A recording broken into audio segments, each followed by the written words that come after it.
And we start in the US, where the Occupy Wall Street protest movement is gaining momentum across the country. Previously ignored by the mainstream media, it's now making headline news, with US politicians lining up to have their say. Protesters who blame Wall Street for corporate greed and rampant unemployment are comparing their marches to those of the Arab Spring that led to a revolution in the Middle East and North Africa. RT's Marina Portnaya reports. The collective voices of American dissent has manifested into a movement impossible to ignore. Occupy Wall Street began in the world's financial capital, but this week, protests have blazed through dozens of cities nationwide.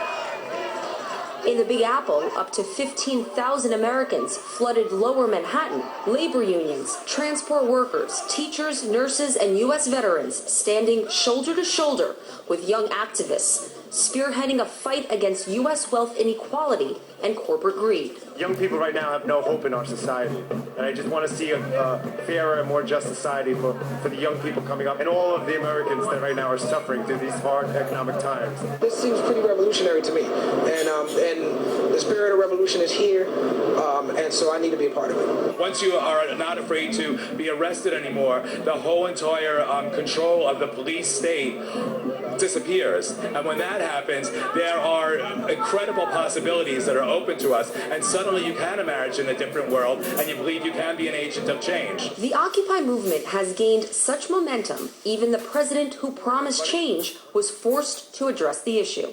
I think people are frustrated, and the protesters are giving voice to a more broad-based frustration about how our financial system works. The American people understand that not everybody's been following the rules. That Wall Street is an example of that. These days, a lot of folks who are doing the right thing aren't rewarded, and a lot of folks who aren't doing the right thing are rewarded.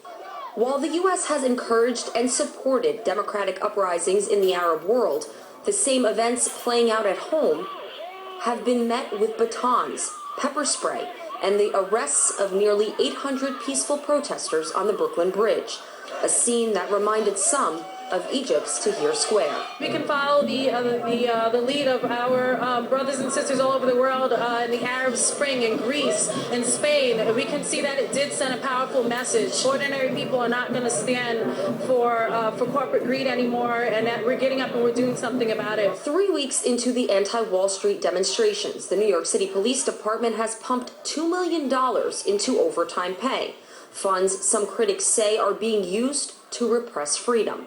2 miles from the chaos at the United Nations, even financier and billionaire George Soros weighed in on the populist uprising. Actually, I can understand their sentiments. The decision not to inject capital into the banks, but to effectively relieve them of their bad assets, gave the banks bumper profits. As I say, I can sympathize with their grievances. Grievances spearheaded so loud and large that mainstream media outlets have been left with no other choice but to cover the protests. In a matter of weeks, Occupy Wall Street has not only mobilized international attention, many believe this ongoing event could become a turning point in the U.S., where a mass movement goads American politicians into working for the majority of the people, a passionate collective demanding democracy from the very leaders that promote it. Marina Portnaya, RT, New York. And former Wall Street executive Richard Esco says that the lack of concrete demands is actually a strength of the anti-corporate movement that's striving, he says, to restore key democratic values. This is actually for a political protest movement that's so young. It's grown and gathered a surprising amount of support from surprising quarters in a very, very short time. For example, you have several very major unions joining up with this group that's primarily young people and saying, we're on the same side, we support them, they support us. I think what they're doing is reasserting a set of values. everybody who wants a job should get a job.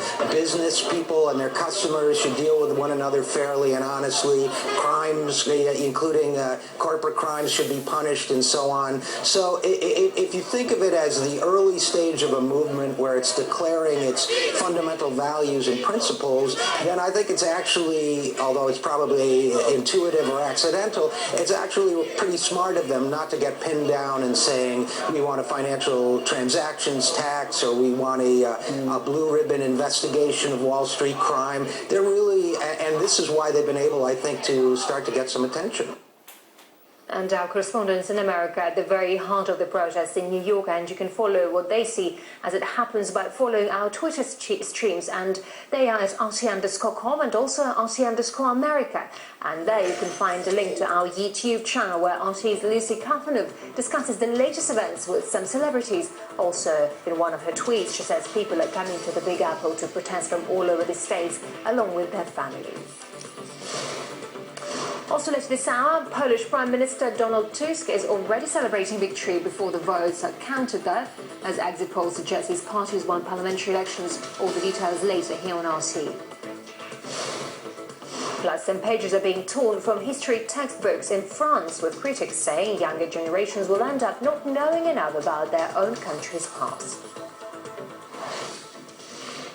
But first, Egyptian military authorities